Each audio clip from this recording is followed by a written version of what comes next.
ഇനി നമുക്ക് ഇതെല്ലാം വെച്ച് സെറ്റ് ചെയ്തു. ഗായ്സ് സെറ്റ് ചെയ്തിട്ടുണ്ട് ഗായ്സ്. അപ്പൊ കളറൊക്കെ മാറ്റി നോക്കാം. കണ്ടാണ് ഇപ്പൊ മാറും.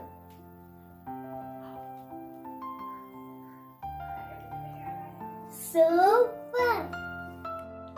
ഇത് അതിന്റെ ആദ്യത്തെ കളറിൽ മാറും. അതുകൊണ്ട് പുതിയ വീഡിയോ ആയിട്ട് ഇനി വരാം. ലൈക്കും സബ്സ്ക്രൈബും അടിക്കണം. Thank you.